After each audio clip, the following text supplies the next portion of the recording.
Now, a few weeks back when Lucasfilm made their big announcements in regards to the future of Star Wars, and we learned that Patty Jenkins would be doing a Rogue Squadron movie that'd be coming out in December of 2023, I was mostly excited. And I say mostly excited only because, though the books and games of the same name were certainly good, and I do enjoy space combat in films, and I still think the battle over Endor in Return of the Jedi is the best I've ever seen,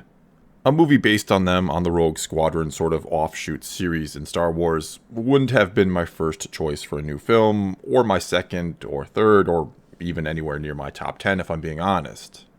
Still, I was pretty excited to see what Patty Jenkins could or would do with Star Wars, because outside of the ending of the first Wonder Woman film, which apparently wasn't her fault, she said it was the studio that added all these big unnecessary explosions and such. Anyway, outside of that, I thought she did a terrific job with that film, and I really enjoyed it. I also thought the film Monster, which actually I had no clue she had done until just recently, and I'm talking about the one that came out probably some 15 years ago now, which I did see back then, and I thought it was a pretty good movie, not my usual cup of tea, but a good movie nonetheless.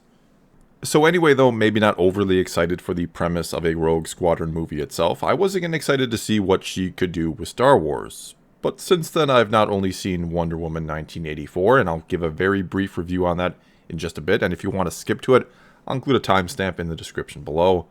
But we've also learned she'll basically be working on 3 big blockbuster films at the same time, those being Cleopatra, Rogue Squadron of course, and also the recently announced Wonder Woman 3. And so that's quite a slate of large-scale, big-budget production films to be done in a relatively short amount of time, especially when you take a look at her IMDb and see that Wonder Woman was her first large-scale production, and that now she'll be working on 3 pretty much simultaneously. And yes, I know this is the part of the video where some of you will take to the comments and say, I only have my doubts because she's a woman, because, you know, I've never ever been critical of any men who have directed Star Wars films, not at all. It certainly couldn't just be that I'm a huge fan of Star Wars and I always want to see the best for the franchise, and especially when it comes to this next movie, one that I think is very, very important that it be an exceptional film. And that's because, well, the last few Star Wars films to hit theaters haven't exactly been the greatest and have left a bitter taste in the mouth of many, and it's still another 3 years before the next one comes out and has a chance to wash that all away. Not to mention, I think Rogue Squadron might be a bit of a hard sell to the general audience, and I'm a little surprised Disney and Lucasfilm aren't going with something that potentially isn't, shall we say, more Jedi or Force focused, which is what I think most people think of when they think Star Wars movies. I mean, just look at how poorly Solo did at the box office, which had virtually nothing to do with Jedi and the Force, and he's one of the most well-known and popular and beloved characters in the whole franchise, and though we could argue there are a lot of reasons why it failed,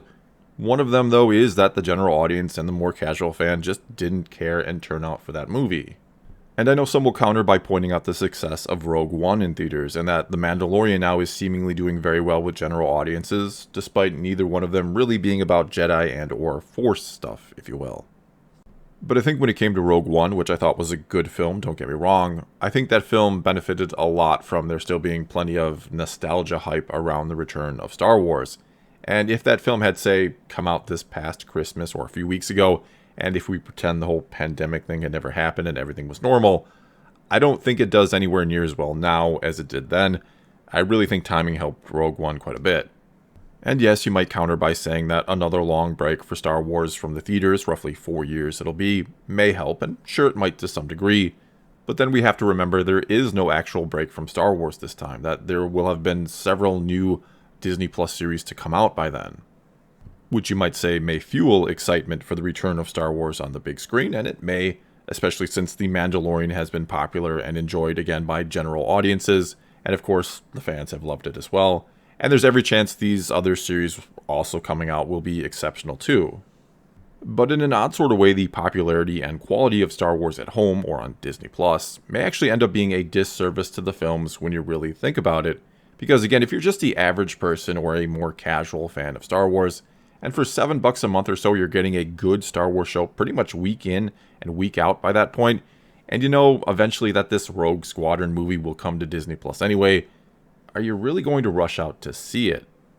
And furthermore, if you have a family and younger children, it's much easier to pay $7 to keep them and yourself entertained for a whole month than it is to pay potentially somewhere in the range of 10 times that much when you factor in price of admission, popcorn, drinks, and other snacks for just one 2-hour movie, and again, one that will come to the streaming service in a matter of time anyway.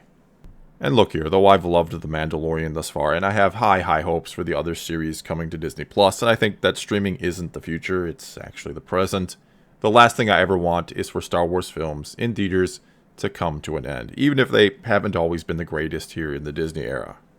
Because in theaters is where Star Wars was born, that's where most of us fell in love with it, and that's where I feel the best experience overall can be had from it, and that's where I'd like to continue to see it every couple of years perhaps, or even once a year if they can start making some truly great films again. And obviously with the way the world is and the fact that streaming or the quality of shows it offers only gets better and better, the future of film or of them being released in theaters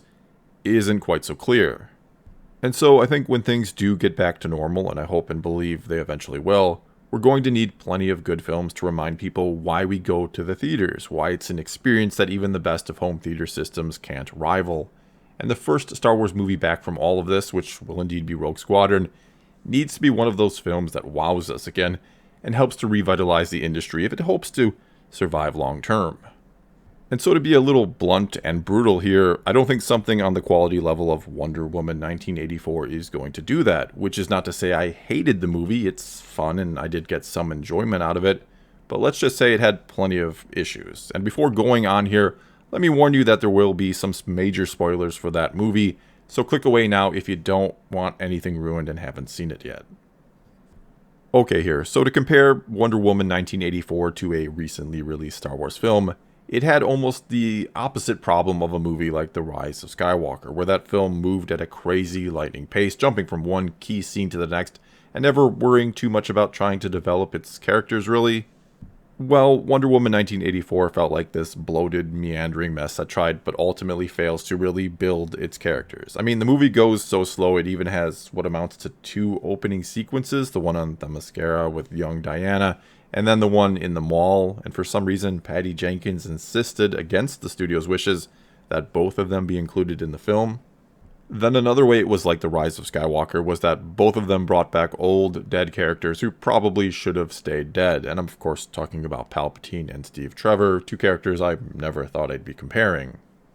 Anyway, I'm going to try to keep this brief and to my main sticking points with the film, even though there's certainly a lot I could go into. But I don't really know why this movie brought back Steve Trevor and why it did it in the way that it did. I mean, I get that the two, Chris Pine and Gal Gadot, had great chemistry in the first film, and their relationship was a big and good part of that movie. It also offered, mainly through Chris Pine, plenty of really good comic relief moments. But to see Wonder Woman, of all characters, still hung up on a guy she spent a couple weeks with 60-some years ago just feels off to me. And then they bring him back in another man's body, and at first I thought that meant if you use the wishing stone, not sure if it had an actual name, probably, but I just forgot it. Anyway, I thought it means if you use the wishing stone to make a selfish wish, it would take something away from someone else. If you wish for a cup of coffee, someone else loses their cup. Wish for your dead boyfriend to come back to life, someone else loses their life. If you wish to be powerful, someone else loses their power, and so on. That was the only reason I could see for placing Steve Trevor in another man's body, because by the end of the movie, we've seen that the stone had the power to do all sorts of really, really crazy things. So why couldn't it just give him his old body back? I mean, at one point it turned Cheetah into almost a literal cheetah, so certainly it could whip up a new body for Steve Trevor, I think. But then I thought, well, maybe him being in someone else's body would make Diana or Wonder Woman realize how selfish she was being, that her having Steve back meant someone else was missing out on their life. And this does kind of get mentioned at one point, but isn't by any stretch the reason why she gives him up or rescinds her wish. Instead, she does it just to get her power back so she can fight Cheetah in one of the worst CGI spectacles in recent memory. Which then makes it feel like maybe she wouldn't have given Steve up and given this other guy his life back if not for Cheetah. And it kind of makes Cheetah feel like she's only in the movie because Max Lord wouldn't be a physical threat to Wonder Woman, and they needed one of those, otherwise it's not quite as crucial. She gets her powers back to full strength. Plus, it just seems really lucky and convenient that all you have to do is say you rescind your wish and it gets undone and things go back to normal. And that so many people, or everybody I guess, was willing to do that at the end of the movie. I mean, I like the message of hope and faith in humanity that they're trying to go with, but come on, a lot of people aren't giving up their wishes, even if things had gone pretty bad. Oh, and never mind all the continuity issues with the rest of the DCEU, if that's even still a thing.